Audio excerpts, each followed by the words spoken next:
What's up guys? Welcome back to the channel. So yun guys, ito na, dumating na yung ating pinakahihintay na bagong MMORPG. So bali play to earn daw to guys.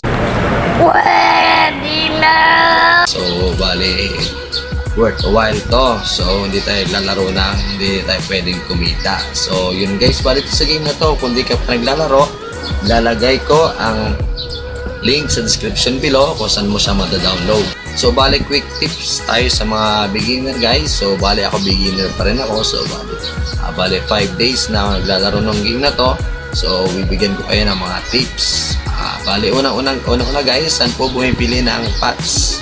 So bali pag nasa village na kayo guys, click nyo lang to sa gilid.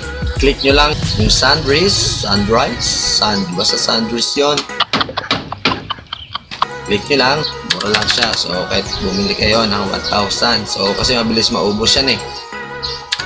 Tapos lang ang mamatay kanina. So sa naman po bibili ng skill. So click nyo na skill, basic lang naman, makikita nyo na siya guys.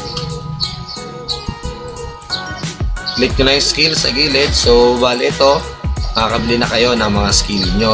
So mga basic skill lang yung pwedeng mabili natin na mura doon.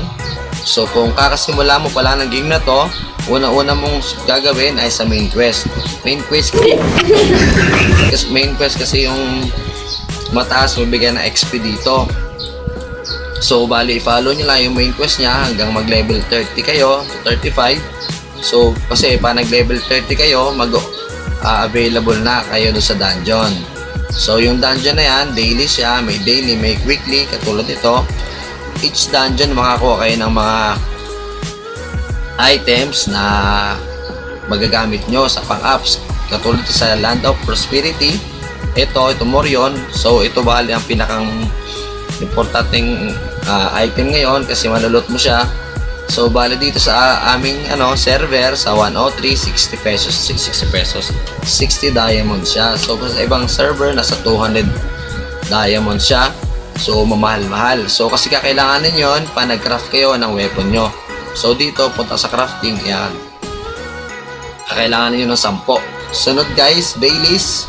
Eto sa quest nyo yung dailies, bali araw-araw nyo gagawin dapat to kasi dailies nga to, diba? Huwag kayo iiyak.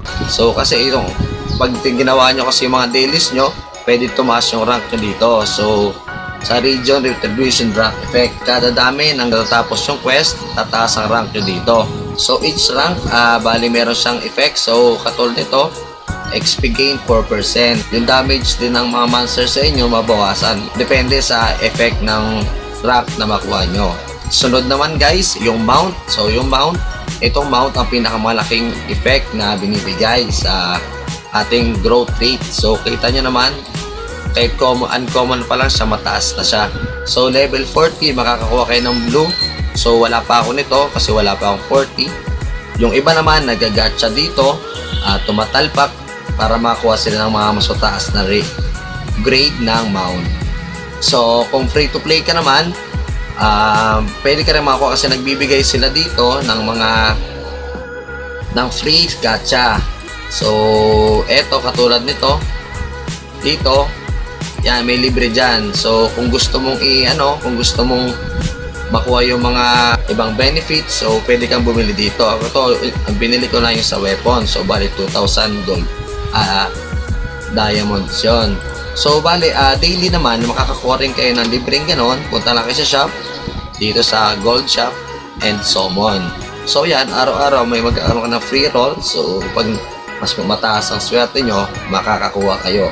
Bale, ito sunod naman, itong weapon style. So itong aking weapon style, may blue na ako kasi nakuha ko to sa main quest 19. So tinalo ko yung boss doon. Ito yung bigay niya. So may maganda rin ang effect niya, magpataas din ang ating growth rate. So kung nagsisimula na kayo ngayon, pagka-upload ko ng video na to, bali aabot pa kayo sa event. Itong event na Lucas Discipline. So bali dito guys, papatay lang kayo ng mga monster sa dungeon na sinasabi ko sa inyo kanina. Makakuha na kayo ng mga free roll sa gacha. Yan. Pupunta lang kayo sa dungeon dito. Ito yung regular. Papatay ka ng 5,000 dito, kahit alin man dito. So, mas maganda sa Land of Prosperity, may chance kayo makakuha ng Marion at sa Special, 5,000 rin dito. So, marami kayong kasama dito, 3 server kayo sa Special, sama-sama. So, kagulo na kayo dyan.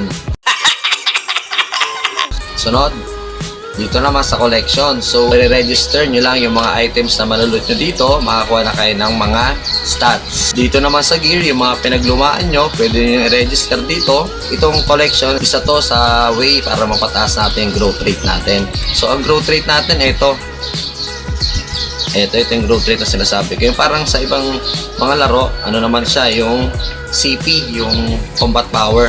So, yun lang guys. Bali kung kakasimula mo pa lang, so bali yun lang ang pinakang importanteng mga bagay na dapat mong gawin. So, bali sa sunod naman, sa sunod ng video natin, tuturo ko naman sa inyo yung mga advanced tips naman na dapat yung gawin pag nakapagsimula na kayo ng game na to. So, yun guys. Kung gusto nyo mapanood yung next video natin, huwag nyo makalimutan mag-subscribe or follow sa ating page. And I'll see you in the next video. Peace!